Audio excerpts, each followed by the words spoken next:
नमस्कार दर्शक बंधु साई अनंत आश्रम को स्वागत। ग्रह मानकर सेनापति मंगल 27 अक्टोबर रे बिछा राशि प्रवेश करथिले। मंगल राहु पर दृष्टि पकाई अंगारक जोग सृष्टि करुछंती जहा तीन राशि अशुभ हेबो। एही जोग तीनोटी राशि लोकंकु अधिक प्रभावित करियो। ज्योतिष शास्त्र रे अंगारक जोग को अशुभ बोली विवेचना करा जायथाय। एही तीनोटी राशि लोकंकु अशुभ परिणाम सम्मुखीन होगाक पड़ो।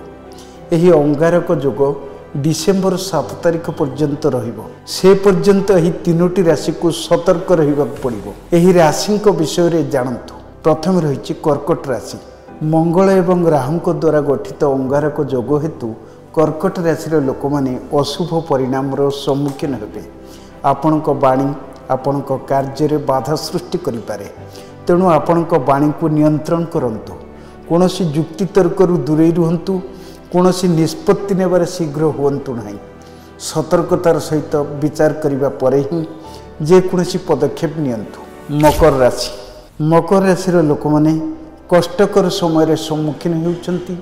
क्रोध आपणकर कथा को कठोर करिपारे जहा क्षतिर कारण होई पारे। संयम बजाय रखंतु एवं तरबर निष्पत्ति नेबारू दूरे रुहंतु। आपण कौनसी दुर्घटना सम्मुखीन हो पारती जार परिणाम स्वरूप आघात हो पारे। निजर जत्न नियंतु। कुंभ राशि।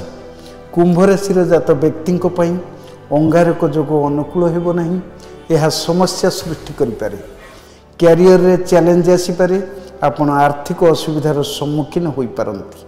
आपणक खर्च ह्रास करंतु एवं सतर्क रुहंतु।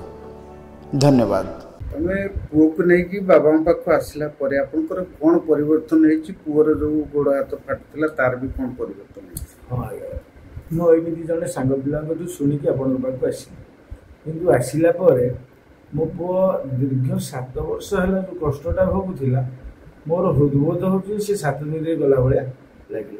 तेणुक बहुत सल्व हो जाए।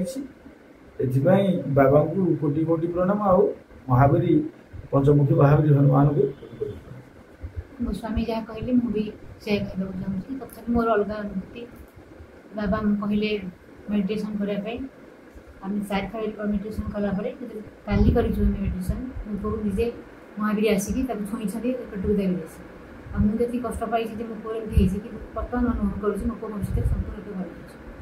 अच्छा वो एडी आसिले परे मोर जति माने कष्ट थिला मा गुरु जमा चाली पर नथली। एडी जति सप्ताह भीतर आसिलेनी माने मते एते भल लागुची। हम तो चाली होछ बुली होछ खेली होछ सब भल लागुची।